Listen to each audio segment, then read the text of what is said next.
अच्छा जी, चलिए टॉपिक शुरू करते हैं। सबसे पहले तो पॉलिटिकल सिस्टम ऑफ इस्लाम हम डिस्कस करने लगे हैं। तो हमारे सिलेबस में ये कहाँ लाया करता है, तो ये चैप्टर 7 का टॉपिक है। और इसमें आप बेसिकली चैप्टर का नाम है इस्लामिक कोड ऑफ लाइफ। और उसमें आप देखेंगे कि चार पांच सिस्टम्स लिखे हुए हैं। Social system, political system, economic system, judicial system, administrative system. सारे सिस्टम्स करेंगे, आज हम पॉलिटिकल सिस्टम करने लगे। पास्ट पेपर्स में इस पे सवाल किस तरह पूछा जाता है, इस पे अभी तक तो आसान सा ही सवाल आया है। बेसिकली आपको अगर पॉलिटिकल सिस्टम की अंडरस्टैंडिंग है, ठीक है, और आपको ये पता है कि वो किस तरह इम्प्लीमेंट किया जा सकता है, तो बस इसी के गिर्द सवाल जो है ना वो आता है। मतलब एक सवाल 2019 का लिखा हुआ है। Provide suggestions to reform Pakistani politics keeping in view the different aspects of political system of Islam. ठीक है। तो इसमें अगर हमें पता होंगी चीजें कि इस्लाम ने क्या क्या बताई हुई है, कैरेक्टरिस्टिक्स, ये चीजें पॉलिटिकल सिस्टम में या पॉलिटिकल सिस्टम की क्वालिटीज क्या होनी चाहिए, और उस पे हमें आयत और अहदीस याद होंगी, तो उसको यूज करके हम जवाब का, इस सवाल का भी जवाब दे सकते हैं। इससे पिछले जो पास पेपर्स रहे हैं सिलेबस चेंज होने से पहले, उसमें भी यही था कि अगर आपको क्वालिटीज याद हैं तो आप उनको यूज करते हुए आप बता सकते हैं कि पॉलिटिकल सिस्टम इस तरीके का होना चाहिए कि यहाँ पे ये चीज भी इंश्योर हो, ये चीज भी इंश्योर हो, ये चीज भी इंश्योर हो। तो ये सारा जब आपको, मतलब इसमें थोड़ी सी चीजें याद करनी पड़ती हैं। आपको आयात और हदीस याद करनी पड़ती हैं, क्योंकि इस्लामियात का खैर खासा है। तो वो आप याद करेंगे तो उसमें फिर आप यूटिलाइज कर सकेंगे। मैंने आपको शुरू में बताया था, कोशिश मेरी यही होगी हम ऐसी आयात और हदीस यूज करें हर जगह, क्योंकि एक से ज्यादा जगह पे यूज हो सकें। तो इसमें भी ऐसे ही है। और जब आप सिलेबस के एंड में पहुंचेंगे तो आपको लगेगा कि आधी आधी अहादीस और पुरानी आयत हम कहीं और भी यूज कर चुके हैं, यहाँ भी यूज करेंगे। ठीक है। तो सबसे पहले मैं आपको ये कॉन्सेप्ट दूंगा कि पॉलिटिकल सिस्टम ऑफ इस्लाम है क्या। इलेक्शंस जो एक मेजर पर्सपेक्टिव होता है किसी भी पॉलिटिकल सिस्टम का, वो इस्लाम में किस तरह होता है, और उसके बाद हम पॉलिटिक्स डिस्कस करेंगे। अच्छा। अच्छा, एक और साल 2016, जो कि पहला साल था सिलेबस चेंज होने के बाद, उसमें क्वेश्चन आया था, discuss the salient features of Islamic political system in the lights of governance under pious खिलाफत राशिदा। ठीक है, इसमें भी वही सारी चीजें हैं। एज सच बहुत ज्यादा डिफरेंट नहीं है। जो कि हुजूर अकरम सल्लल्लाहु अलैहि वसल्लम के टाइम पे जो क्वालिटीज थी, और फिर अगर हम पॉलिटिकल सिस्टम या एप्लीकेशन देखें खिलाफत राशिदा में, तो उसमें भी ऑलमोस्ट वही क्वालिटीज हैं और वही चीजें हैं। कुछ डिफरेंट एस्पेक्ट्स हैं जो कि हम फिर डिस्कस करेंगे। अच्छा, सबसे पहले पॉलिटिकल सिस्टम की इंपॉर्टेंस क्या है। देखिए, जिस तरह स्कूल में एक प्रिंसिपल की इंपॉर्टेंस होती है ना, वो क्या क्या इंश्योर करता है। वो इंश्योर करता है कि क्लासेस सही तरह मैनेज हो रही हैं, क्लासेस में डिसिप्लिन इंश्योर हो रहा है, क्लासेस में टीचर के थ्रू जो है ना वो सिलेबस टाइमली कवर किया जा रहा है। ठीक है। तो बेसिकली वो एक मैनेजिंग हेड होता है, जिसके अराउंड सारे टीचर्स हैं, जिसकी लीडरशिप के अंडर जो है ना वो सारे टीचर्स काम कर रहे होते हैं, और वो इंश्योर कर रहे होते हैं कि जो टारगेट्स रखे गए हैं वो मीट किए गए। ठीक है। इसी तरह पॉलिटिकल सिस्टम जो है ना इस्लाम का, वो भी यही इंश्योर कर रहा होता है कि जो बाकी सारे सिस्टम्स हैं, सोशल सिस्टम है, पॉलिटिक जुडिशियल सिस्टम है, इकोनॉमिक सिस्टम है, एडमिनिस्ट्रेटिव सिस्टम है, ये सारे सिस्टम्स अच्छी तरह काम करें। बेसिकली ये पॉलिटिकल सिस्टम इंश्योर करता है।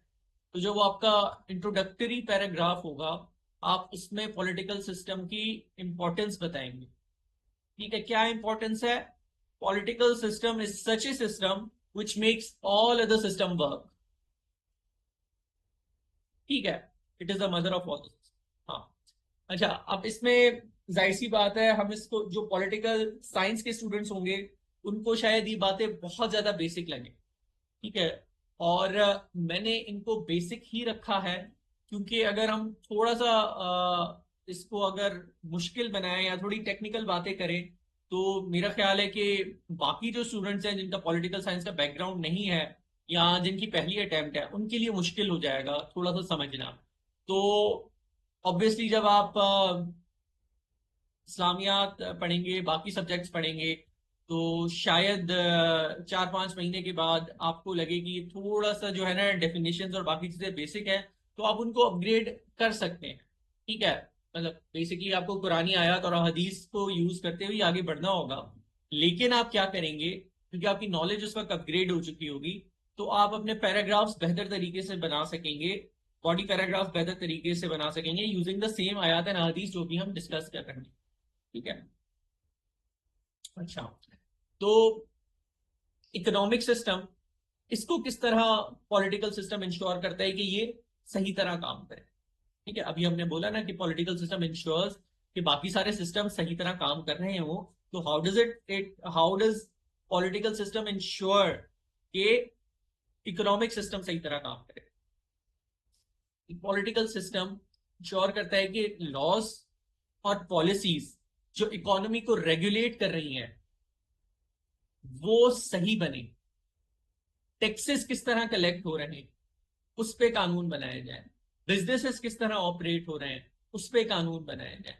रिसोर्सेस किस तरह आ रही हैं और उनको डिस्ट्रीब्यूट किस तरह करना है, उस पे काम करता है पॉलिटिकल सिस्टम इकोनॉमिक सिस्टम को फंक्शनल बनाने के लिए।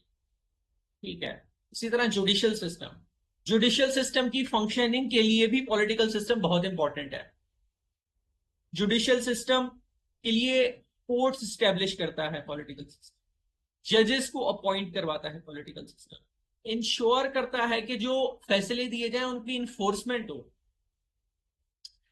एक कोर्ट है, कोर्ट ने फैसला दे दिया कि भाई फला के हाथ काट दिए जाए, कोर्ट ने फैसला दे दिया कि फला ने कत्ल किया है उसको फांसी पे चढ़ाया जाए, कोर्ट ने फैसला कर दिया कि भाई आपने फला फला चीज किया है, अब आप 1 करोड़ रुपए जुर्माना दो।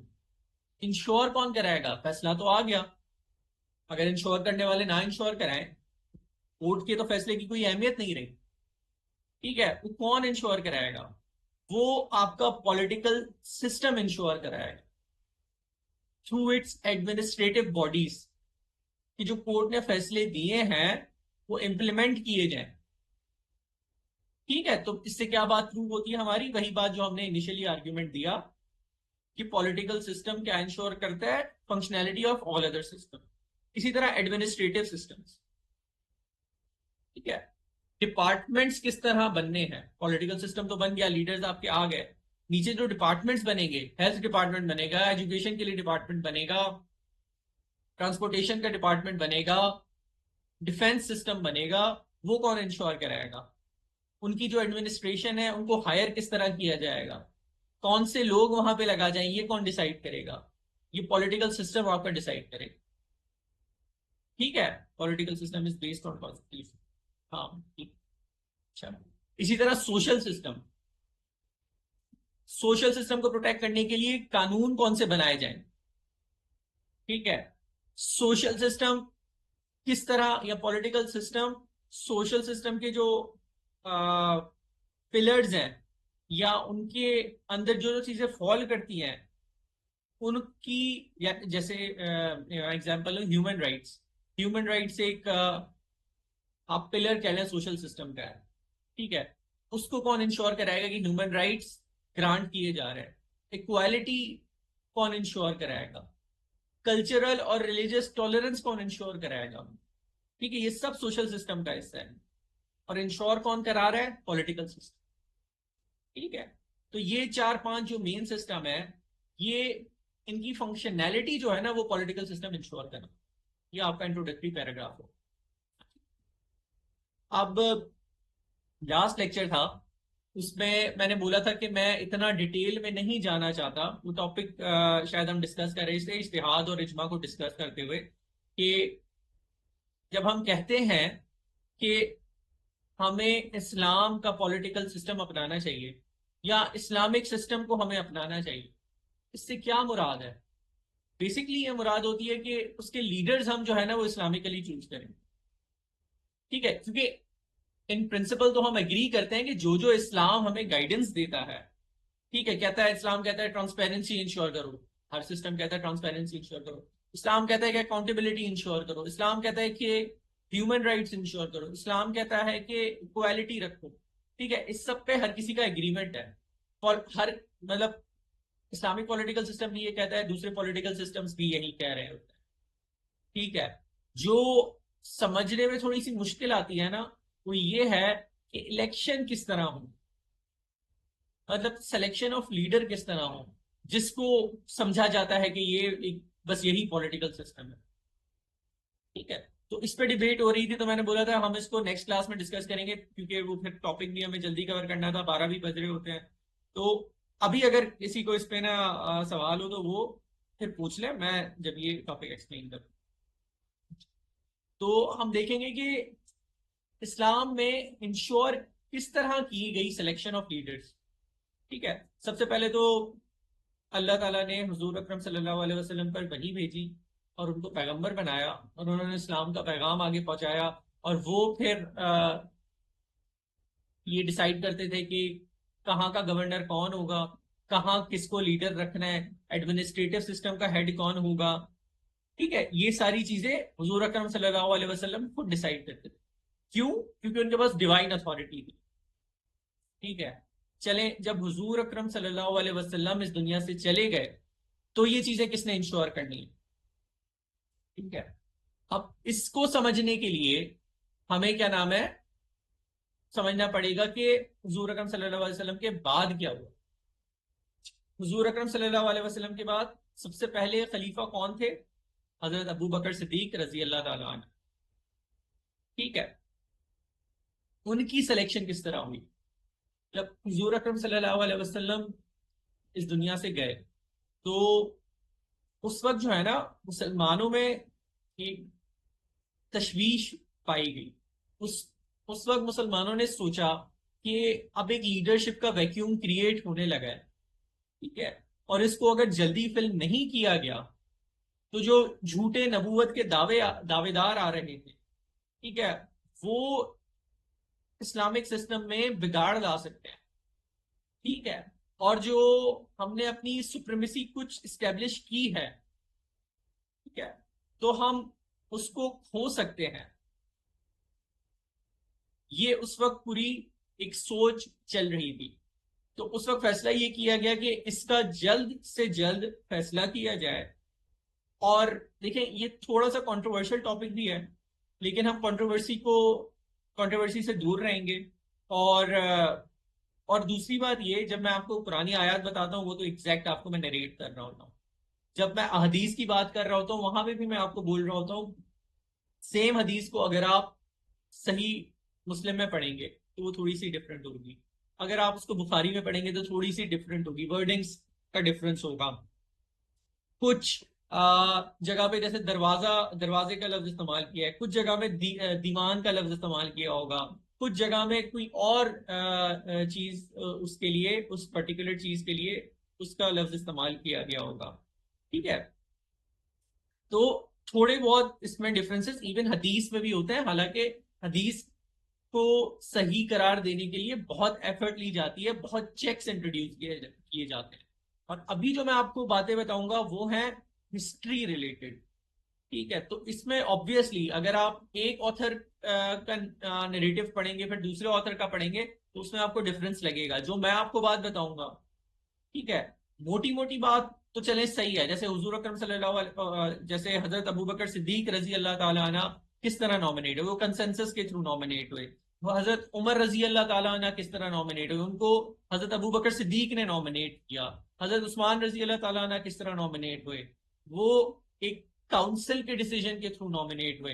हजरत अली रजी अल्लाह ताला अन्हु किस तरह नॉमिनेट हुए, वो काइंड ऑफ एन एक इलेक्शन था।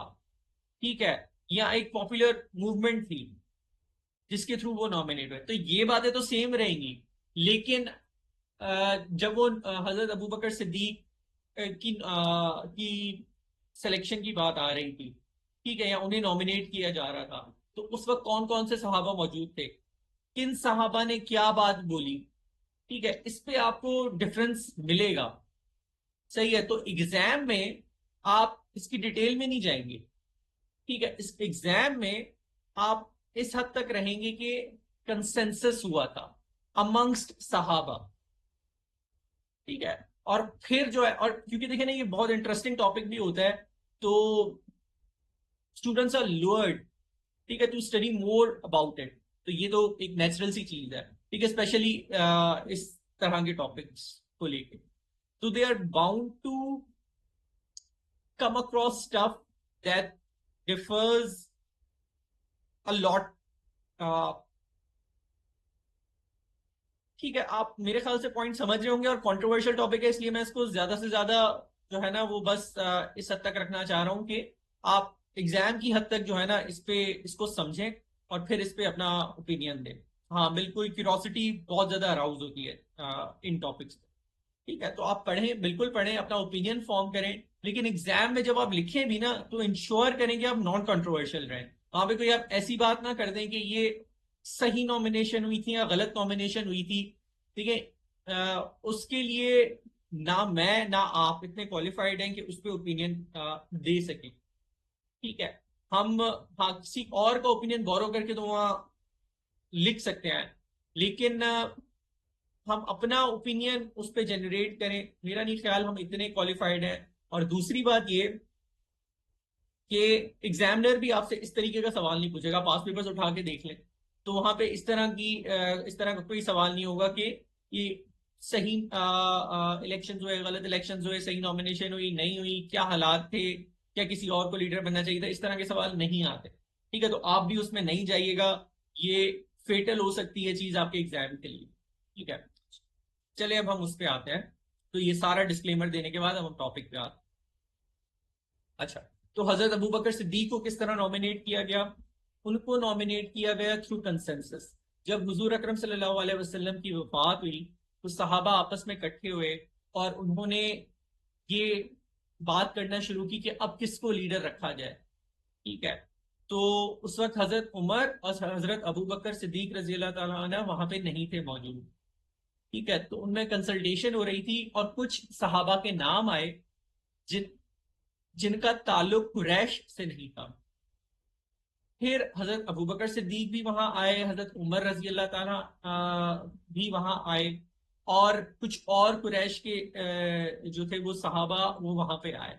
और उन्होंने ये बात वहां पे रखी कि अरेबिया जो है ना वो नॉन कुरैश लीडर को एक्सेप्ट नहीं करेगा।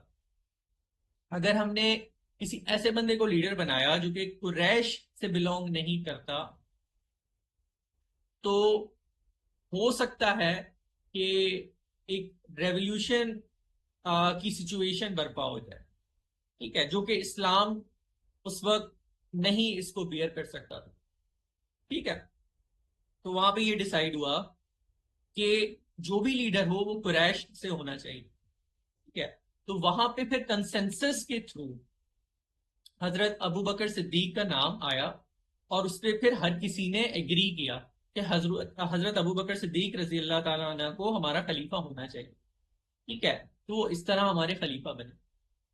अच्छा, अब मुझे ये बताएं, जो कंसेंसस के जो साहबा ने कंसेंसस किया और फिर डिसाइड किया कि ये हमारे लीडर बनने चाहिए, इसको आप किससे इक्वेट करेंगे प्रेजेंट सिस्टम ऑफ सिलेक्शंस में, ठीक है। तो अगर आपका कोई ओपिनियन है तो मुझे बताएं, क्या बोलेंगे, ये इलेक्शन हुआ, क्या ये इलेक्टोरल कॉलेज के थ्रू सिलेक्शन हुई, या डायरेक्ट नॉमिनेशन हुई जैसे मोनार्कीज में होती है, या कोई और चीज हुई?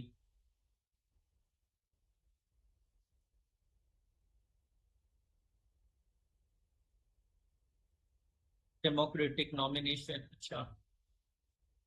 Electoral election, sir, is it necessary to mention election system in an answer? हाँ, इलेक्शन सिस्टम देखिए, पॉलिटिकल सिस्टम का एक बहुत इंपॉर्टेंट कंपोनेंट होता है इलेक्शन सिस्टम। अगर आपसे सवाल पूछा जाए कि भाई कि पॉलिटिकल सिस्टम को एक्सप्लेन भी करें ना, अगर आपसे ये भी पूछा जाए ना, तो आपने इलेक्शन को एक्सप्लेन करना है, ठीक है, लेकिन आपको इस तरीके से एक्सप्लेन करना है कि आप न्यूट्रल रहें। Nomination at college. Okay, so our history of succession is not clearing. Tough war has always been there since inception.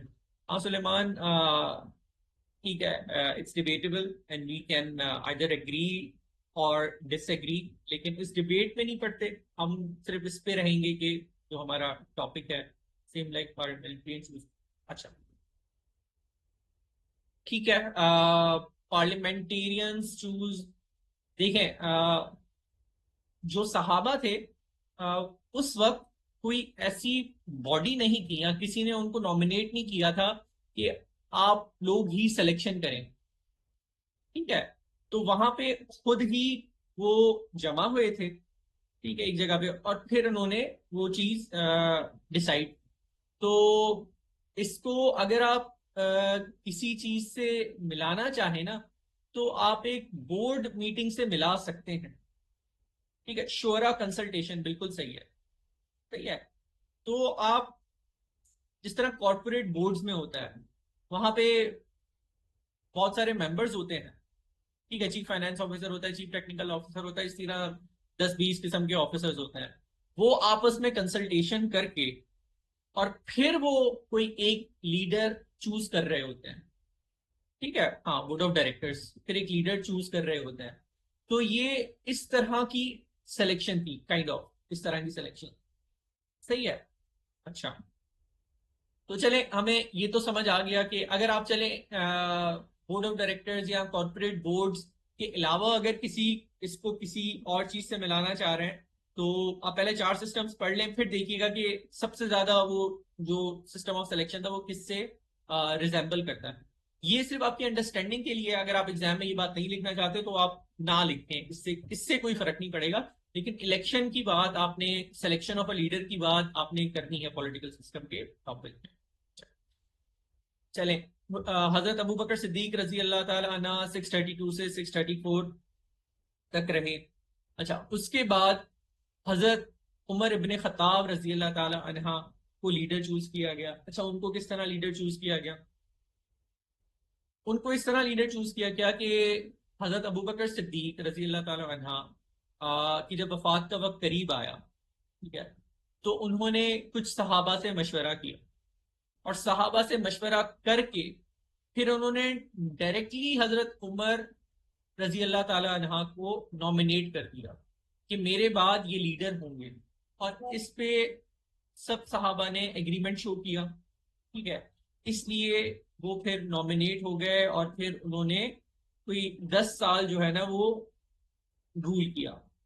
ठीक है, अब हम इसको देखें कि ये किससे मोस्ट क्लोजली रिलेट करता है। तो मेरे मुताबिक ये मोनार्कीज से मोस्ट क्लोजली रिलेट करता है। किस तरह कि देखें, जब किसी भी वहां पे तो खैर ब्लडी रेवोल्यूशंस भी होते हैं, ठीक है, जिसमें बहुत ज्यादा खून बहता है, कुछ पीसफुल ट्रांजिशंस भी होती हैं, लेकिन वहां पे जनरली इस तरह हमने देखा है पास्ट में कि एक लीडर जनरली अपने बेटे को नॉमिनेट करता है, अपने कजन को नॉमिनेट करता है, या अपने खानदान में से किसी को करता है। यहाँ पे ऐसे नहीं था। यहाँ पे हजरत अबू बकर सिद्दीक रजी अल्लाह ताला अन्हु को कंसेंसस के बाद, कंसल्टेशन के बाद साहबा से सबसे बेहतर नाम लगा, उन्होंने उनको नॉमिनेट किया। ठीक है, अब इसको एक दो चीजों से जो है ना वो तशबीह दी जा सकती है। एक, जिस तरह यूएस सिस्टम में होता है कि प्रेसिडेंट अपने वाइस प्रेसिडेंट को नॉमिनेट करता है, और अगर प्रेसिडेंट को कुछ हो जाता है तो vice president takes over the president. एक तो यूएस के सिस्टम में जो ये बात है, इससे इसको तशबीह दी जा सकती है। दूसरा, मोनार्कीज, जहां पे जो प्रेजेंट लीडर होता है वो डिसाइड करता है कि उसके बाद कौन लीडर बनेगा। ठीक है, तो ये मोनार्कीज वाली हमें चीज इस सिलेक्शन प्रोसेस में नजर आती है। पहली वाली सिलेक्शन प्रोसेस में हमें क्या नजर आया? जिस तरह बोर्ड ऑफ डायरेक्टर्स सेलेक्ट कर रहे होते हैं, या एक कॉर्पोरेट बोर्ड अपने लीडर को सेलेक्ट कर रहा होता है। दूसरी वाली चीज जो है ना, वहां पे हमें एक मोनार्कीज वाला सिस्टम, जो कि बहुत अरसे तक पिछले 1000 साल में रहा है या 1400 साल में रहा है, वो हमें नजर आया। अच्छा, फिर हजरत उमर इब्ने खत्ताब रजी अल्लाह ताला अन्हा के बाद लीडर कौन बना? हजरत उस्मान इब्ने अफ़ान रजी अल्लाह ताला अन्हु। ठीक है, वो सब खुलफा राशिदून में सबसे ज्यादा लॉन्गेस्ट टेन्योर इनका ही था। 644 से लेके 656 तक वो रहे leader of the Islamic world. ठीक है, अच्छा, अब उनका सिलेक्शन कैसे हुआ था हजरत उमर रजी अल्लाह तआला अन्हु के बाद? यहाँ पे थोड़े से नंबर वेरी करते हैं, लेकिन मेजॉरिटी ऑफ द स्कॉलर्स ये कहते हैं कि 6 सहाबा, ठीक है, उन्होंने मिलके, जिसमें हजरत उस्मान रजी अल्लाह तआला अन्हु भी शामिल थे, ठीक है, उन्होंने मिलके डिसाइड किया कि कौन हम में से जो है ना वो लीडर बने, ठीक है। अच्छा, कुछ लोग इसके बारे में कहते हैं कि वो अशरा मुबशरा थे, 10 सहाबा, जिनको दुनिया में जन्नत की बशारत हुई थी हुजूर अकरम सल्लल्लाहु अलैहि वसल्लम की तरफ से, जिनमें से 4 वफात पा गए थे उस वक्त तक, ठीक है, तो 6 बचे थे। और फिर उन 6 ने जो है ना एक, खुद में से एक बंदा नॉमिनेट किया, ठीक है। कुछ ने कहा कि हम लीडरशिप नहीं लेना चाह रहे, कुछ ने और ओपिनियंस दिए, लेकिन फिर सब 6 ने मिलके हजरत उस्मान रजी अल्लाह ताला अन्हु को नॉमिनेट, ठीक है। अच्छा, अब इसको हम क्या बोलेंगे? पहला तो हमने देख लिया भाई बोर्ड ऑफ डायरेक्टर्स वाला, दूसरा हमने देख लिया हम उसको यूएस के प्रेसिडेंट वाइस प्रेसिडेंट वाले सिस्टम से रिलेट कर लिया, मोनार्की से रिलेट कर रहे हैं। इसको हम किस चीज से आज के सिस्टम में रिलेट करेंगे? तो मेरे ख्याल से अगर हम इसको क्लोजली रिलेट करें, तो यूएस में जिस तरह इलेक्टोरल कॉलेज होता है, ठीक है, जो एक कुछ कुछ सिलेक्टेड लोग होते हैं, ठीक है, जो कि फिर एक लीडर चूज कर रहे होते हैं, ठीक है। वैसे तो वो लोगों ने सेलेक्ट किए होते हैं इलेक्टोरल कॉलेज के, लेकिन हम उसमें नहीं जाते कि लोगों ने सेलेक्ट किए थे या हुजूर अकरम सल्लल्लाहु अलैहि वसल्लम ने उन सहाबा को जन्नत की बशारत दी थी और फिर वो मिलके आए और उन्होंने सेलेक्ट किया।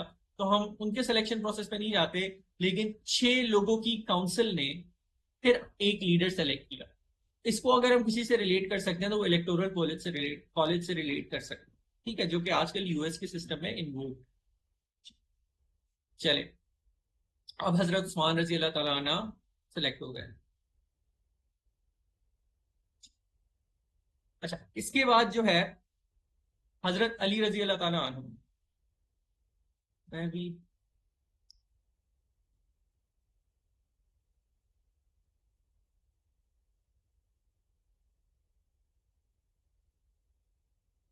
अच्छा चले यार, इसको मैं देख लूंगा, मैंने वैसे इस पे कभी,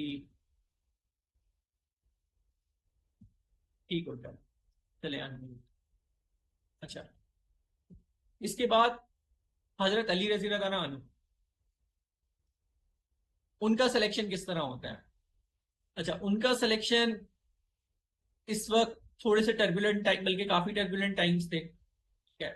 तो उस वक्त जो है काफी सारे तरीकों से लीडर नॉमिनेट करने की कोशिश की गई, लेकिन इवेंचुअली हमें एक पब्लिक ओपिनियन नजर आया, ठीक है,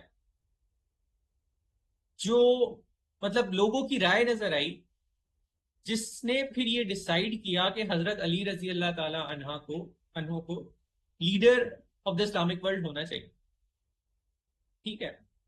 तो इसको अगर हम किसी सिस्टम से रिलेट कर सकते हैं, तो हम वो डायरेक्ट इलेक्शन से रिलेट कर सकते हैं। और इस तरह का इलेक्शन कहाँ होता है? जहां पे सब लोग वोट डालते हैं और एक लीडर सेलेक्ट होता है। फ्रांस में हमें इस तरीके का इलेक्शन नजर आता है, ठीक है। तो अब ये इलेक्शंस हो गए, ठीक है, चारों सहाबा रजी अल्लाह तआला अन्हु कि हजरत अबू बकर सिद्दीक किस तरह नॉमिनेट हुए, वो मैंने आपको जैसे बताया, वो बोर्ड ऑफ डायरेक्टर्स वाले प्रोसीजर के थ्रू।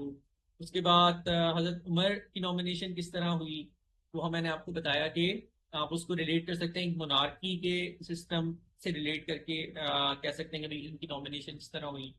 उसके बाद हजरत उस्मान रजी अल्लाह अन्हु, उनकी किस तरह नॉमिनेशन हुई, उनकी थ्रू इलेक्टोरल कॉलेज, या उससे आप रिलेट कर सकते हैं आज के सिस्टम को। अच्छा, हजरत अली की किस तरह नॉमिनेशन हुई? हजरत अली की नॉमिनेशन आप समझेंगे डायरेक्ट जिस तरह इलेक्शन होते हैं आज के जमाने में, ठीक है। एग्जैक्टली तो आप, जाहिर सी बात है, उसको उस तरह नहीं बोल सकते, लेकिन एग्जैक्टली तो आज पाकिस्तान के सिस्टम को भी आप फ्रांस के सिस्टम के साथ नहीं रिलेट कर सकते ना, ठीक है, लेकिन कोई रिलेशन तो बनता है ना, तो आप इसको उस सिस्टम से रिलेट कर सकते हैं, ठीक है। अच्छा, अब ये सारे प्रोसेसेस समझने की जरूरत क्यों थी, और हम क्या पॉइंट प्रूव करना चाह रहे थे? हम ये सारे प्रोसेसेस इसलिए हमने डिस्कस किए और इनको आजकल के जो सिस्टम्स इंप्लीमेंटेड हैं उनके साथ इसलिए रिलेट किया क्योंकि इस्लाम जो है ना वो आपको एज सच कोई इलेक्शन का प्रोसेस नहीं बताता। इस्लाम क्वालिटीज बताता है कि लीडर्स में क्या क्वालिटीज होनी चाहिए। ठीक है, इस्लाम आपको ये नहीं कहता कि भाई आप इलेक्शन के थ्रू लीडर सेलेक्ट करो, या आप नॉमिनेशन के थ्रू लीडर सेलेक्ट करो, या आप इलेक्टोरल कॉलेज कॉलेज के थ्रू लीडर सेलेक्ट करो।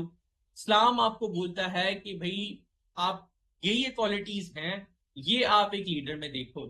ठीक है, वो हम क्वालिटीज अभी डिस्कस करने लगे। ठीक है, यहाँ पॉलिटिकल सिस्टम को हम डिस्कस करने लगे, क्वालिटीज भी हम डिस्कस करेंगे अपने अगले टॉपिक्स। ठीक है, तो उस दिन जो हम डिबेट कर रहे थे कि भाई इस्लामिक सिस्टम इंप्लीमेंट होना चाहिए, तो मैंने ये पूछा था तो इस्लामिक सिस्टम से आपकी क्या मुराद है। ठीक है, अगर अभी भी किसी को कोई इस पे डाउट है कि नहीं हम इस्लामिक तरीका अपनाए लीडर्स को चूज करने का, तो देखे ना, हमने हुजूर अकरम सल्लल्लाहु अलैहि वसल्लम को देख लिया कि उन पे तो वही नाजिल हुई और वो अल्लाह की तरफ से चूज किए गए। उसके बाद हमने चारों खुलफा को देख लिया, खुलफा राशिदून को देख लिया कि उनकी किस तरह सिलेक्शन हुई। चारों में हमें जो है ना वो थोड़ी थोड़ी अलग चीजें नजर आ रही हैं जो उनका नॉमिनेशन प्रोसेस था। देखिए, अगर इस्लाम किसी एक प्रोसेस को प्रेफर कर रहा होता तो सारे खलीफा जो है ना उसी प्रोसेस के थ्रू नॉमिनेट होते, तो फिर उसमें हमें ये डिफरेंसेस नहीं नजर आते। ठीक है, अब इससे रिलेटेड अगर कोई क्वेश्चन है तो वो पूछें, नहीं तो हम प्रिंसिपल्स पे बात करने लगे हैं। हाउ डू, देखिए हमें जस्टिफाई करने की जरूरत नहीं है इन सिलेक्शंस को इन मॉडर्न डेमोक्रेसी, क्योंकि इस तरीके का सवाल नहीं आएगा कि आप इनको जस्टिफाई करें भाई in modern democracy terms.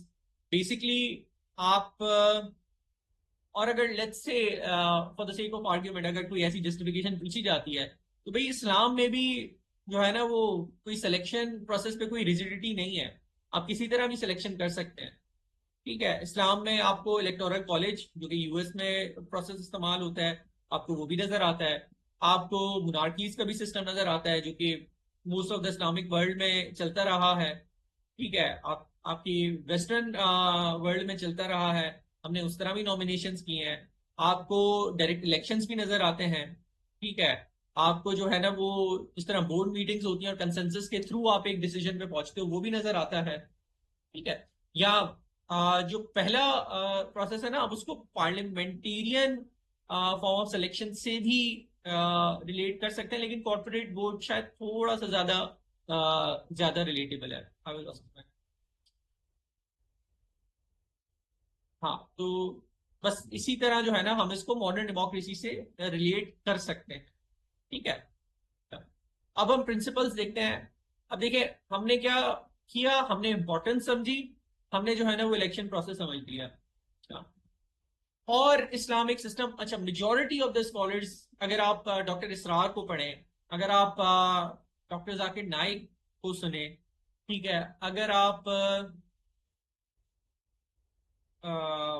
Maududi जो है ना वो बहुत उनका काम है पॉलिटिकल सिस्टम पे, इवन आप अगर उनकी राइटिंग्स पढ़ें तो आपको नजर आएगा कि इस्लाम जो है ना वो एक पॉलिटिकल सिस्टम, जिस तरह आज पॉलिटिकल साइंस हमें पॉलिटिकल सिस्टम्स बताती है ना, इस तरह का पॉलिटिकल सिस्टम नहीं बताता।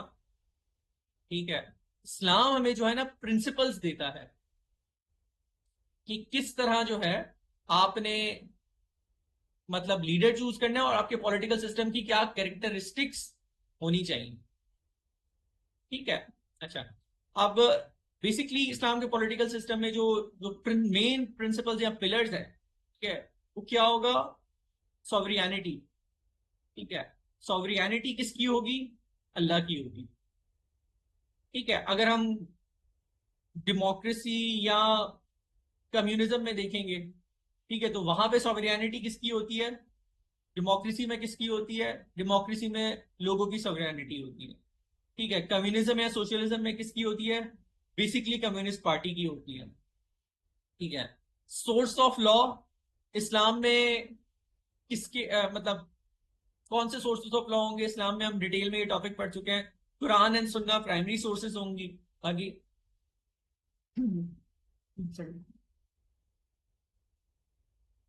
सेकेंडरी सोर्सेज भी हम पढ़ चुके हैं कि वो कौन सी होंगी। इस्लाम, अच्छा, कैपिटलिज्म और कम्युनिज्म में, इसमें क्या होंगी हमारे पास सोर्सेज। कैपिटलिज्म में हमें यहाँ डेमोक्रेसी में हमें नजर आता है कि कॉन्स्टिट्यूशन सोर्स ऑफ लॉ होती है, जो लेजिस्लेशन होती है वो सोर्स ऑफ लॉ होती है। कम्युनिज्म में स्टेट आइडियोलॉजी की बेसिस पे जो कानून फॉर्मेशन में आता है वो सोर्स ऑफ लॉ होता है। ठीक है, रोल ऑफ रिलीजन क्या होगा। इस्लाम में तो फ्रीडम ऑफ रिलीजन है। ठीक है, और और गाइडिंग प्रिंसिपल्स जो है ना वो रिलीजन से लिए जाते हैं। ठीक है, डेमोक्रेसी या कैपिटलिज्म में क्या होगा, रिलीजन जो है ना वो स्टेट से अलग समझा जाता है। सही हो गया। अच्छा, सोशलिज्म में आपको ये आर्ग्यूमेंट मिलेगा ऑथर्स की तरफ से कि रिलीजन को सप्रेस किया जाता है या उसको कंट्रोल किया जाता है। कुछ हद तक शायद कैपिटलिज्म में किया जाए, लेकिन सोशलिज्म में ये ज्यादा हद तक होता है क्योंकि उनको अपनी आइडियोलॉजी प्रीच करनी होती है। ठीक है, गवर्नेंस किस तरह होगी इस्लाम में। ठीक है, यहाँ सिलेक्शन किस तरह होगी वो मैंने आपको बता दिया कि थ्रू कंसल्टेशन। सही है, और बेसिकली जो हमने चारों तरीके देखे उसमें एक जो नुमाया कैरेक्टरिस्टिक्स थी, या हमें कुरान से जो मिलती है वो थ्रू कंसल्टेशन, मतलब कंसल्टेशन हमें एक नुमाया कैरेक्टरिस्टिक हमें मिलती है। ठीक है, डेमोक्रेसी में क्या होगी, इलेक्टेड रिप्रेजेंटेटिव्स जो है ना वो आएंगे, लोग उनको सेलेक्ट करेंगे। ठीक है, और ये भी काइंड ऑफ एन कंसल्टेशन है। ठीक है, और सोशलिज्म में क्या होगा, एक कम्युनिस्ट पार्टी होगी जो कि सारी सिलेक्शन कर रही होगी। ठीक है, सलीट Muhiuddin Khan from India is the most, हाँ बहुत बेहतरीन स्कॉलर हैं, बिल्कुल आप सही कह रहे हैं। अच्छा, अब हम एक सेकंड में,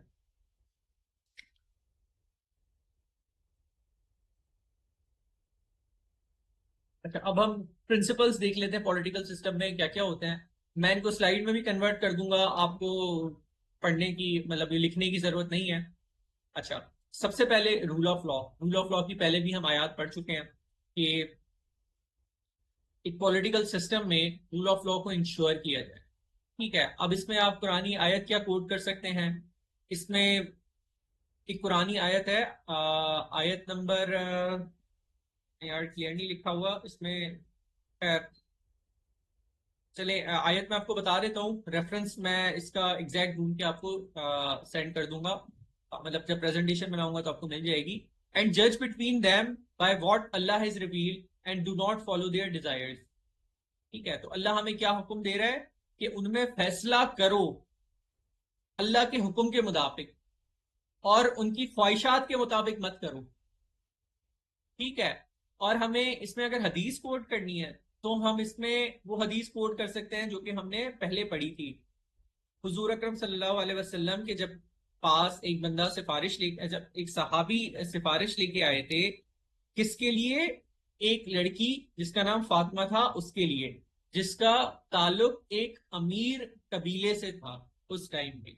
ठीक है, उसने कोई चोरी की थी और उसके लिए सिफारिश ये आई थी कि इनको माफ कर दिया जाए या सजा में कमी कर दी जाए। तो उस वक्त हुजूर अकरम सल्लल्लाहु अलैहि वसल्लम ने बोला था, खुदा की कसम अगर इसकी जगह मेरी बेटी फातिमा भी होती और उसने चोरी की होती तो मैं उसके हाथ भी कटवाता। ठीक है, तो हमें इसमें इससे क्या नजर आता है, रूल ऑफ लॉ की इंप्लीमेंटेशन नजर आती है कि चाहे कोई भी हो, हमें रूल ऑफ लॉ इंप्लीमेंट कराना है, हमें कानून की हाकमियत इंश्योर करानी है।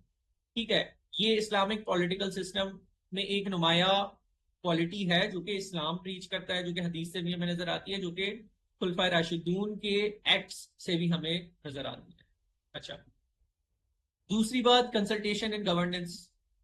ठीक है, सूर्य आल इमरान की आयत है, and consult them in their matter, then when you have taken a decision put your trust in Allah. उनको उनके फैसलों में कंसल्ट करो, और एक दफा जब फैसला कर लो तो फिर अल्लाह पे उम्मीद रखो या अल्लाह पे आसरा रखो। ठीक है, इस पे हम बहुत सारी एग्जांपल्स देख सकते हैं।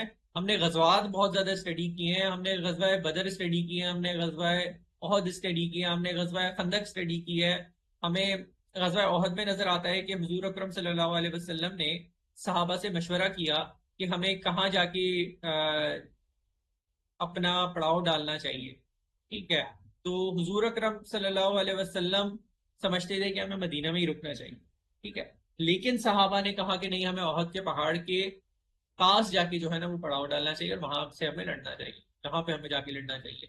ऑल्दो मुसलमानों को उसमें शिकस्त हासिल हुई थी, लेकिन हुजूर अकरम सल्लल्लाहु अलैहि वसल्लम ने कंसल्टेशन को प्रेफर किया और वो वहां पे गए। ठीक है। इसी तरह हुजूर अकरम सल्लल्लाहु अलैहि वसल्लम ने और भी बहुत सारी गजवात में कंसल्टेशन की। ठीक है। जिस तरह हमें गजवा खंदक में नजर आता है। ठीक है। वहां पे एक अनप्रेसिडेंटेड स्टेप लिया गया था कि जो उस वक्त शायद सोचा भी नहीं था किसी ने कि इस तरह भी जो है ना हम कोई चीज कर सकते हैं। इसमें हमें इनोवेशन भी नजर आती है। इसमें बेसिकली इनोवेशन भी क्यों हुई? कंसल्टेशन की वजह से। तो कंसल्टेशन हमें पुरानी आयात से भी प्रूव होती हुई नजर आ रही है, हमें अहादीस से भी प्रूव होती हुई नजर आ रही है, और ऑब्वियसली जब हम खुलफाए राशिदून का सिस्टम पढ़ते हैं या हम एडमिनिस्ट्रेटिव सिस्टम पढ़ेंगे उसमें भी हमें वाजे ये चीज नजर आएगी। तो दूसरा प्रिंसिपल क्या है? Consultation in their affairs. तीसरा क्या है? हमें वेलफेयर इंश्योर करनी है लोगों की। अच्छा। इसमें आप हदीस से भी बहुत सारी एग्जांपल्स ले सकते हैं। ठीक है। लेकिन हम अगर खुलफाए राशिदून के टाइम में देखें तो हजरत उमर रज़ी अल्लाह तआला अन्हु की हमें बहुत सारे स्टेप्स नजर आते हैं जहां पे उन्होंने वेलफेयर इंश्योर किया। किस तरह? उन्होंने विधवा औरतों के लिए और बच्चों के लिए उन्होंने इंश्योर किया कि इनको स्टाइपेंड दिया जाए। ठीक है। जिस तरह हमें आजकल वेलफेयर स्टेट्स हैं, नॉर्वे की स्टेट्स हैं, यूरोपियन स्टेट्स हैं, वहां पे ये नजर आता है कि सिर्फ विडोअर्स को नहीं, वहां पे कोई न्यू बॉर्न है तो उनको एक अलाउंस मिल जाता है 200 यूरो का। वहां पे अगर किसी की जॉब चली जाती है तो उसको एक अलाउंस मिल जाता है। ठीक है। इस तरह बहुत सारे अलाउंसेस हजरत उमर रज़ी अल्लाह तआला अन्हु के टाइम में हमें नजर आते हैं। सपोर्ट फॉर नॉन मुस्लिम्स हमें वहां पे नजर आती है कि हजरत उमर रज़ी अल्लाह तआला अन्हु ने बहुत सारे स्टेप्स लिए। ठीक है। कि अगर कोई नॉन मुस्लिम है, वो किसी वजह से काम नहीं कर सक रहा किसी भी वजह से, उसको भी जो है ना वो स्टेट सपोर्ट करेगी। उन्होंने हेल्थ केयर के लिए काफी इनिशिएटिव्स लिए।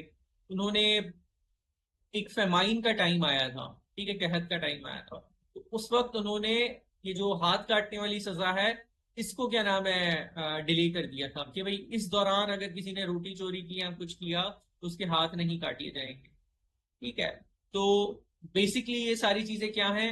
ये वेलफेयर की चीजें हैं जो कि एक इस्लामिक सिस्टम प्रमोट करता है, इस्लामिक पॉलिटिकल सिस्टम प्रमोट करता है। अच्छा। इसके बाद प्रोटेक्शन ऑफ ह्यूमन राइट्स है। इस पे तो मैं डिटेल में जाना ही नहीं चाहूंगा। आपको 10 से 12 पॉइंट्स ह्यूमन राइट्स के मैंने ह्यूमन राइट्स की स्लाइड में कराए हैं। वहां से जो आपको बेहतर लगे, ठीक है, वो स्लाइड आप वो आयत या वो हदीस यहाँ पे आप इंक्लूड करके आप अपनी बात कर दीजिएगा। ठीक है। जैसे उसमें लास्ट sermon में बहुत सारी ऐसी बातें की गई। हाँ, O people, just as you regard this month, this day, this city as secret, so regard the life and property of every Muslim as a secret trust. ठीक है। यहाँ पे प्रॉपर्टी और लाइफ की प्रोटेक्शन की बात की गई, जो कि एक सबसे इंपॉर्टेंट ह्यूमन राइट है, लाइफ। ठीक है। आप ये बात कोट कर सकते हैं। इस्लामिक पॉलिटिकल सिस्टम ये इंश्योर कराता है। ठीक है। इसी तरह औरतों के हुकूक के बारे में बात की गई थी। इसी तरह वहां पे इक्वालिटी की बात की गई थी। इसी तरह वहां पे किसी का हक ना खाने की बात की गई थी, इकोनॉमिक राइट्स की बात की गई थी। तो आप 4-5 चीजें यहाँ पे कोट कर सकते हैं। ठीक है। लेट्स से अगर आपको ह्यूमन राइट्स का टॉपिक नहीं आया ना, तो इस हेडिंग में आप 3 जो है ना वो हदीसें या आयात जो है ना वो कोट कर दीजिएगा कि भाई देखें, Islamic political system human rights की प्रोटेक्शन इंश्योर करता है किसी भी एक मॉडर्न पॉलिटिकल सिस्टम की तरह, और ये देखें ये इसके प्रूफ। ठीक है। क्योंकि ऑलरेडी आपको याद है तो यहाँ इस्तेमाल करें। सही है। अभी तक हमने जो 4 मेन हेडिंग्स पढ़ी हैं उसमें 3 तो ऐसी हैं जो कि ऑलरेडी हम पढ़ चुके हैं, और वो हमें सिर्फ यहाँ पे दोबारा नरेट करनी है। अच्छा। इसके बाद करप्शन पे बहुत ज्यादा बात की गई है इस्लाम में। ठीक है। कि इंश्योर करना है कि लीडरशिप में करप्शन ना हो। ठीक है। इसमें जो सबसे ज्यादा हमें एक हदीस कोट की जाती है कि भाई अपना रिश्वत लेने वाला और देने वाला दोनों जहन्नमी है। हाँ ठीक है, आप ये तो आपको वैसे ही याद होगी ना, तो ये आप कोट कर दीजिएगा। सही है। इसी तरह कुरान की एक आयत है सूरह बकरा की कि and do not consume one another's wealth untruly और as bribes so that you consume a portion of your wealth of the people in sin. ठीक है, तो ये वाली भी आयत है, हम पहले कोट कर चुके हैं, अभी हम दोबारा इसको कोट कर सकते हैं। अच्छा, इसी तरह हमें बहुत सारी खुलफा राशिदून के उसमें से एग्जाम्पल्स मिलती हैं कि उन्होंने बहुत ज्यादा ऑनेस्टी इंश्योर की। उसमें बहुत सारी एग्जाम्पल्स हैं, एक एग्जाम्पल मैं दे देता हूँ आपको।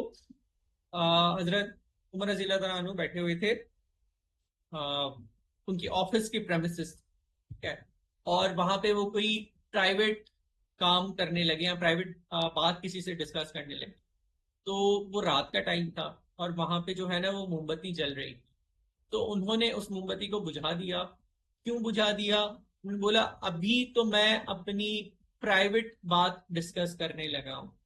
ठीक है, और ये जो मोमबत्ती है ये लोगों के टैक्स कलेक्शन के पैसों से खरीदी गई है। ठीक है, ये मैं उनके अफेयर्स की नहीं बात कर रहा हूँ, इसलिए मैं इसको बुझा देता हूँ क्योंकि मेरा इस पे हक नहीं है। ठीक है, तो इस तरह की हमें और बहुत सारी मिसालें मतलब आपको बेतहाशा नजर आ जाएंगी। तो आपने करप्शन से रिलेटेड कोई भी अगर एक भी कोट कर दें तो भी गुड इनफ। मैंने आपको तीन बता दी हैं, कुरान से भी, हदीस से भी, और खुलफा राशिदून की भी मैंने आपको एग्जाम्पल दी थी। ठीक है। अच्छा, इसके बाद इक्वल ट्रीटमेंट ऑफ सिटीजन है, उस पे क्या नाम है, हमें काफी सारे मतलब आयात मिल जाएंगी, हदीसें मिल जाएंगी। ठीक है, और फिर से एग्जांपल्स भी मिल जाएंगी। तो हम देखेंगे कि जो हम ऑलरेडी कर चुके हैं। अच्छा, हुजूर अकरम सल्लल्लाहु अलैहि वसल्लम ने अपने आखिरी खुतबे में क्या फरमाया था? There is no superiority of an Arab over a non Arab, there is no superiority of a white over a black, nor a black over a white. ठीक है, सुपीरियोरिटी सिर्फ किस बेसिस पे है? तकवा के बेसिस पे है। ठीक है, हम ये कोट कर सकते हैं, ऑलरेडी ये याद कर चुके हैं तो ये कोट करने में आसानी होगी। ठीक है, इसी तरह लीडरशिप जो है ना वो ट्रांसपेरेंट होनी चाहिए। ये आप रूल ऑफ लॉ का इंडेक्स आता है, आप उसको पढ़ लें। ठीक है, आप ट्रांसपेरेंसी इंटरनेशनल की जो रिपोर्ट आती है आप उसको पढ़ लें। ठीक है, या आप कोई भी पॉलिटिकल सिस्टम को स्टडी करेंगे, उसकी एक बहुत इंपॉर्टेंट कैरेक्टरिस्टिक्स है ना वो ट्रांसपेरेंसी होती है। ठीक है, तो जो डिसीजन भी एक गवर्नमेंट ले उसके सिटीजन को पता होना चाहिए कि ये क्यों लिया गया और इसका क्या इम्पैक्ट है, या इसके पीछे थॉट प्रोसेस क्या था। ठीक है, और ये सारी चीजें हुजूर अकरम सल्लल्लाहु अलैहि वसल्लम ने अपने लीडरशिप के दौर में इंश्योर की, नबूवत के दौर में इंश्योर की।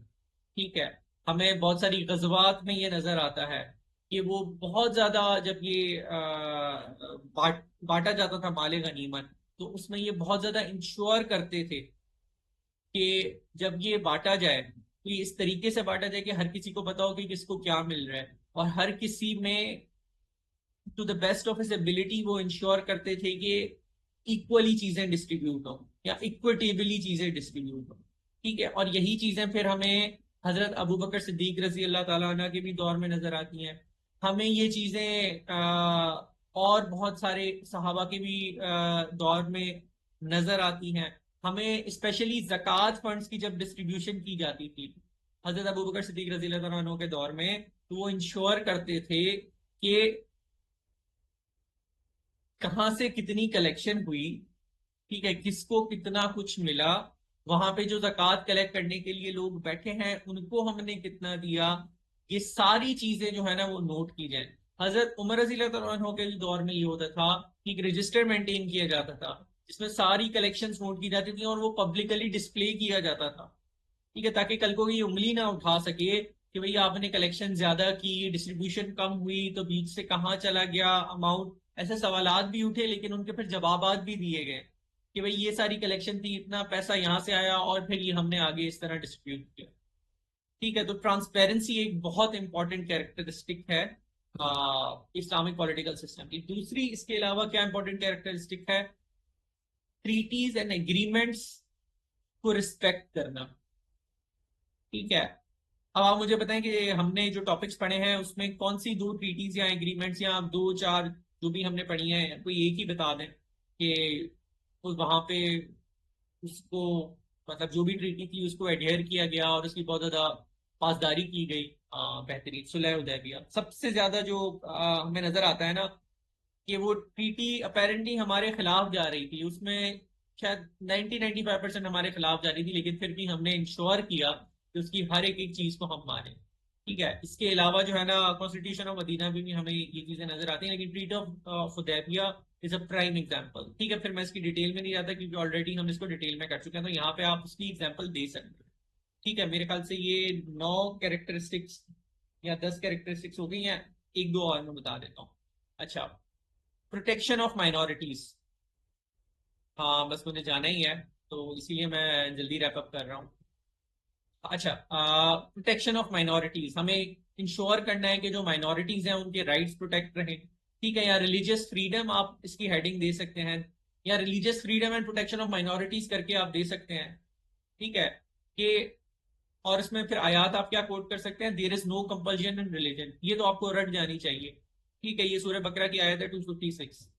ठीक है, तो there is no compulsion of religion, ये आपको बहुत जगह इस्तेमाल होगी, ये जो चैप्टर 1 में हमने दीन और रिलीजन का क्वेश्चन किया वहां पे इस्तेमाल होगी, इसी तरह और भी हमें जगह ये आयत इस्तेमाल होते हुए नजर आए। अच्छा, इसी तरह इसमें मैं एक छोटा सा किस्सा बता दूं, माइनॉरिटीज के राइट्स यहाँ प्रोटेक्ट करने की बात आ रही है। हजरत अली रजी अल्लाह तआला अन्हु पर किसी बंदे ने एक ज्यू था, बेसिकली यहूदी था, उसने इल्जाम लगाया कि आपने जो है वो जो आर्मर आपने लिया हुआ ये आपका नहीं है, मेरा है। ठीक है, तो हजरत अली ने बोला नहीं ये मेरा है। अब क्या हुआ कि वो उनको कोर्ट में ले गया। अब जब कोर्ट में ले गया तो बजाय इसके, और हजरत अली रजी अल्लाह ताला अन्हु तब उस वक्त रूलर थे ऑफ द इस्लामिक वर्ल्ड, उनको वो कोर्ट में ले गया, वो कोर्ट में पेश भी हुए। ठीक है, कोर्ट में पेश हुए और उन्होंने फिर अपने गवाह भी वहां पे पेश किए। मेरे ख्याल से हजरत हसन रजी अल्लाह ताला अन्हा को उन्होंने एज गवाह पेश किया था, उनका एक सर्वेंट था उन्होंने उनको एज अ गवाह पेश किया था, और हाँ ये दो तो लोग थे जिनको उन्होंने एज अ गवाह पेश किया था, क्योंकि जज ने बोला था कि आप मुझे ये प्रूव करें कि आपका या ये आपका आर्मर है या आपको बिलोंग करे। ठीक है, तो क्योंकि वो जो गवाह पेश किए गए थे वो उनसे रिलेटेड थे, तो जज ने ये फैसला दिया। हजरत शोरे रजी अल्लाह तआला अन्हु बहुत फेमस जज है। ठीक है, इस्लामिक हिस्ट्री, और इसमें मैं आपको काफी डिटेल में डिस्कशन भी कर चुका हूँ इस टॉपिक पे। तो उन्होंने ये फैसला दिया कि आप प्रूफ नहीं कर सके कि ये आपको ही बिलोंग करता है, तो इसलिए ये इस यहूदी को दे दिया जाए। ठीक है, तो वो आर्मर उसको मिलता है।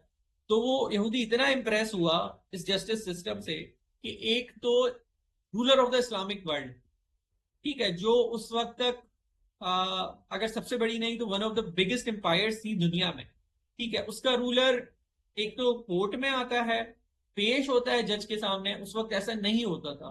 जो रूलर होता था उसका दिमाग पता नहीं कहाँ होता था।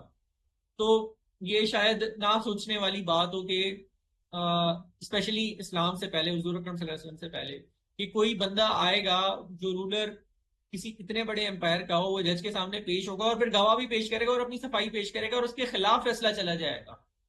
ठीक है, तो ये सारी चीजें हुई और उनके खिलाफ फैसला गया, और उससे वो जू इतना इंप्रेस हुआ, ये यहूदी इतना इंप्रेस हुआ कि उसने इस्लाम कबूल कर लिया। ठीक है, तो ये एग्जांपल है प्रोटेक्शन ऑफ माइनॉरिटीज की या रिलीजियस फ्रीडम की, जो मैंने आपको आयत बताई, ये आप यहाँ पे कोट कर सकते हैं। अच्छा, लास्ट जो है ना वो है मेरिटोक्रेसी की, मेरिट पे। ठीक है, इस पे भी आपको बहुत सारी मिसालें मिल जाएंगी। ठीक है, यहाँ जो मैंने आयत लिखी हुई है वो यही है कि indeed Allah Allah commands you to render trust to whom they are due. यहाँ पे ट्रस्ट का मतलब है रिस्पॉन्सिबिलिटीज, तो जो उस रिस्पॉन्सिबिलिटी के काबिल या लायक है उसी को सिर्फ रिस्पॉन्सिबिलिटी मिले। इस पे हमें हदीस भी मिलती है। वो हदीस ये है, when authority is given to those who do not deserve it then wait for the hour. ठीक है, और आर से यहाँ मुराद है तुम तबाही का इंतजार करो, अगर जिसको रिस्पॉन्सिबिलिटी मिलनी चाहिए तुम उसको रिस्पॉन्सिबिलिटी ना दो। ठीक है, अच्छा, इसी तरह हमें फिर कैलिफ्स के भी एक्शन में हमें ये चीज नजर आती है हजरत अबू बकर सिद्दीक रज़ी अल्लाह अन्हु का हजरत खालिद बिन वलीद को चीफ ऑफ आर्मी स्टाफ बनाना, ये सबसे प्राइम एग्जांपल है मेरिटोक्रेसी की। ठीक है, वहां पे वो बहुत सारे ऐसे लोग थे जो उनको जिनको वो बना सकते थे, उनको डायरेक्टली फायदा भी होता। हजरत खालिद बिन वलीद रजी अल्लाह अन्हु एक ऐसे आर्मी चीफ थे जो कि शायद अपने डायरेक्ट कमांडर की या लीडर की बात ना उस तरह नहीं सुनते थे जिस तरह शायद सुननी चाहिए। मतलब वो अपने एक्शंस बहुत ज्यादा लिए करते थे, वो क्विक डिसीजन मेकिंग पे बहुत ज्यादा यकीन रखते थे। ठीक है, तो आप अगर हिस्ट्री की किताबें पढ़ें तो ऐसा जो लीडर है या आर्मी स्टाफ का चीफ है, वो लीडर्स को नहीं पसंद आता, लेकिन फिर भी उनको बनाया गया क्योंकि उनकी जो ऑन ग्राउंड प्रेजेंस थी और जो अचीवमेंट्स थी वो अनपैरेलल्ड।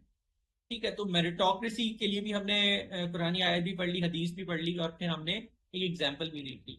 तो बेसिकली ये इतना ही टॉपिक है। ठीक है, इसमें आपने वही सबसे पहले तो इम्पोर्टेंस को समझना है। उसके पिलर्स में हमने थोड़ी सी बात कर ली थी, सॉवरेनिटी और बाकी सारे जो इसकी बेसिक्स थी उस पर बात कर ली। ठीक है, और उसके बाद हमने इलेक्शन प्रोसेस को देख लिया। फिर से मैं कह रहा हूँ, इसको डिस्कस करते हुए भी मैं थोड़ा सा कॉशियस रहता हूँ, क्योंकि